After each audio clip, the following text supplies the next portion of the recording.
मैंने supreme court में एक पीआईएल फाइल किया है कि देश के मठ मंदिरों को सरकारी कंट्रोल से फ्री किया जाए, और माननीय सुप्रीम कोर्ट ने हमारी याचिका को एडमिट कर लिया है। केंद्र सरकार और देश के सभी राज्य सरकारों को नोटिस जारी किया है, 4 हफ्ते के अंदर जवाब मांगा है। अगली सुनवाई इसकी अक्टूबर में होगी। इस समय मठ मंदिरों को कंट्रोल करने के लिए 35 कानून चल रहे हैं, लेकिन चर्च, दरगाह, मजार और मस्जिद के लिए एक भी कानून नहीं चल रहा है।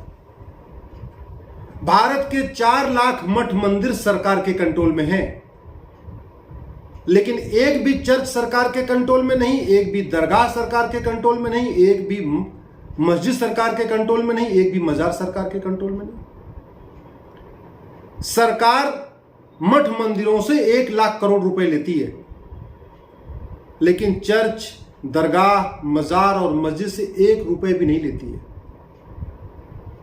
इसीलिए मैंने कहा कि ये पूरी तरीके से असंवैधानिक है, संविधान के खिलाफ है। ये 35 कानून खत्म होने चाहिए। और अगर सरकार को लगता है कि नहीं, जो धार्मिक स्थानों पे थोड़ा बहुत कंट्रोल की जरूरत है, वहां सेफ्टी की, वहां सिक्योरिटी की, वहां के रखरखाव की, वहां के साफ सफाई की, तो सरकार फिर एक यूनिफॉर्म इंडाउमेंट कोड बनाए, यानी समान धर्मस्थल संहिता। 35 कानून तो खत्म होने चाहिए, वो तो होने ही नहीं चाहिए। अगर एक बनाने की जरूरत है तो केवल एक कानून बने, समान धर्मस्थल संहिता। वो मठ पे भी लागू हो, मंदिर पे भी लागू हो, चर्च पे भी लागू हो, मजार पे भी लागू हो, दरगाह पे भी लागू हो, मस्जिद पे भी लागू हो। अभी आज की डेट में क्या हो रहा है, काशी विश्वनाथ का मंदिर सरकार के कंट्रोल में है, लेकिन बगल में ज्ञानवापी है, 1 मीटर की दूरी पे, वो सरकार के कंट्रोल में नहीं है। मथुरा में जन्मभूमि सरकार के कंट्रोल में है, वहीं 1 मीटर की दूरी पे ईदगाह मस्जिद है, सरकार के कंट्रोल में नहीं है। कश्मीर में वैष्णो देवी जी का मंदिर सरकार के कंट्रोल में है, हजरत बल की दरगाह सरकार के कंट्रोल में नहीं है। दिल्ली में कालका मंदिर सरकार के कंट्रोल में है, लेकिन जामा मस्जिद सरकार के कंट्रोल में नहीं। राजस्थान में पुष्कर मंदिर सरकार के कंट्रोल में है, लेकिन अजमेर शरीफ की जो दरगाह है वो सरकार के कंट्रोल में नहीं। तो जितने हमारे महत्वपूर्ण धार्मिक स्थान हैं, जहां ज्यादा हिंदू आते हैं, जैन आते हैं, बौद्ध आते हैं, सिख आते हैं, चढ़ाते हैं, चाहे वैष्णो देवी का मंदिर हो या महाराष्ट्र में सिद्धिविनायक मंदिर, सिद्धिविनायक मंदिर सरकार के कंट्रोल में है, वहीं बगल में हाजी अली की दरगाह सरकार के कंट्रोल में नहीं है। जबकि चढ़ावा हाजी अली की दरगाह में भी आता है, चढ़ावा चर्च में भी आता है, चढ़ावा अजमेर शरीफ की दरगाह में भी आता है, चढ़ावा हजरत बल की दरगाह में भी आता है, चढ़ावा जामा मस्जिद में भी आता है। तो ये बात समझ में नहीं आ रही है कि आप कालका जी मंदिर का चढ़ावा लेंगे, लेकिन जामा मस्जिद में जो पैसा आ रहा है उसको आप नहीं टच करेंगे। आप सिद्धिविनायक मंदिर से हजारों करोड़ रुपए ले लेंगे, लेकिन हाजी अली की दरगाह से 1 रुपए नहीं लेंगे। वैष्णो मंदिर से आप हजारों करोड़ ले लेंगे, हजरत बिल की दरगाह से 1 रुपए भी नहीं लेंगे। पद्मनाभ स्वामी मंदिर का चढ़ावा लेंगे, वहीं बगल में चर्च है, आप 1 रुपए नहीं लेंगे। ये बंद होना चाहिए। आजादी की हम 75वीं वर्षगांठ मना रहे हैं, तो ये एक तरफा कानून क्यों? या तो सारे मठ मंदिर मुक्त हों, अदरवाइज एक कानून बने, यूनिफॉर्म इंडाउमेंट कोड, यानी समान धर्मस्थल संहिता, जो सब पे लागू हो। मैं आशा करता हूं कि देश के सभी राज्य सरकारें हमारी याचिका का समर्थन करेंगी। और ये मठ मंदिरों को कंट्रोल करने का नुकसान क्या हो रहा है, आप इसको समझिए।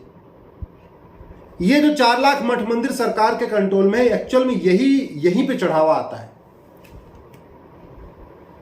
अब चढ़ावा सारा सरकार ले लेती है, तो जो छोटे मंदिर हैं, वहां जहां चढ़ावा नहीं आता, उनका रखरखाव नहीं हो पा रहा। वहां पे जो पुजारी हैं उनको पैसा नहीं मिल पा रहा है कि ढंग से वहां की देखरेख कर सके, साफ सफाई कर सके, मंदिर का पुनर्निर्माण करा सके, वहां व्हाइट वॉश करा सके, वहां पे बगीचा डेवलप कर सके, कुछ कर सके। अगर ये 4 लाख मठ मंदिर सरकार के कंट्रोल से फ्री हो जाए तो 4 लाख नई गौशाला बन सकती है। हर मंदिर के साथ एक गौशाला बनेगी तो 4 लाख नई गौशाला बन जाएगी। 4 लाख मठ मंदिर सरकार से फ्री हो जाए और हर मंदिर के साथ एक गुरुकुल बनाया जाए तो 4 लाख नए गुरुकुल बन जाएंगे। हर मंदिर के साथ एक नई अगर व्यायामशाला बनाई जाए तो 4 लाख मठ मंदिर के साथ 4 लाख नई व्यायामशाला बन सकती है। 4 लाख नए विवाह घर बन सकते हैं, विवाहशाला बन सकते हैं। 4 लाख नए आयुर्वेदशाला बन सकते हैं, जहां आयुर्वेदिक डॉक्टर बैठेंगे और सबका आयुर्वेदिक ढंग से उपचार करेंगे। तो ये अगर 4 लाख मंदिर मुक्त हो जाए तो 4 लाख नए वैदिक स्कूल, 4 लाख नए गुरुकुल, 4 लाख नए व्यायामशाला, 4 लाख नई गौशाला, 4 लाख नए बारात घर, 4 लाख नए सामुदायिक भवन, ये सब डेवलप किया जा सकता है। और पहले के समय यही होता था। जो हमारा मठ मंदिर होता था केवल पूजा का स्थान नहीं होता था। बच्चे आते थे, वहां वेद पुराण सीखते थे, वहां गुरुकुल चलता था। बड़े आते थे, वहां पूजा करते थे, हवन करते थे, वेद पुराण का अध्ययन करते थे। शादी विवाह मंदिर में होता था, सारे संस्कार मंदिर में होते थे, अंतिम संस्कार के अलावा। तो ये जो हमारा मंदिर था, ये अपने आप में एक कंप्लीट सेंटर था, जहां हर प्रकार की, इवन जिनको दूध बेचना होता था वो मंदिर के पास आकर खड़े हो जाते थे, दूध भी बेचते थे। लोग दर्शन करने आते थे, जाते समय वहीं से दूध भी ले जाते थे। तो ये जो हमारे मंदिर थे, ये अपने आप में एक कंप्लीट, एक कंप्रहेंसिव सेंटर थे, जहां पे आदान प्रदान भी होता था, संस्कार भी आगे प्रचार प्रसार होता था, सारे संस्कार भी वहीं होते थे, गुरुकुल भी वहीं होता था, यज्ञ भी वहीं होती थी, यज्ञशाला भी वहीं होती थी, व्यायामशाला भी होती थी, लोग आके वहीं कुश्ती भी किया करते थे, वहीं अखाड़े भी हुआ करते थे, सब कुछ होता था। लेकिन चूंकि सरकार ने अपने कंट्रोल में ले लिया तो वो सारा टूटता जा रहा है। इसलिए मैं बार बार कहता हूं कि मठ मंदिर हमारे मुक्त होने चाहिए। जो हिंदू धर्म का चढ़ावा है वो हिंदू धर्म के प्रचार प्रसार पे खर्च होना चाहिए। जो हिंदू अपना चढ़ावा दे रहे हैं उस सनातन संस्कृति, सनातन धर्म, सनातन रीति रिवाज, सनातन परंपरा के प्रचार प्रसार में खर्च होना चाहिए। और अगर सरकार को लगता है कि नहीं, थोड़ा बहुत कंट्रोल की जरूरत है, सेफ्टी, सिक्योरिटी, मेंटेनेंस, इसके हिसाब से, तो केंद्र सरकार एक कानून बनाए, यूनिफॉर्म एंडाउमेंट यानी समान धर्मस्थल संहिता। राज्यों को इस पे बनाने की जरूरत नहीं है। मैं आशा करता हूं कि सभी राज्य सरकारें 4 सप्ताह में अपना जवाब दे देंगी।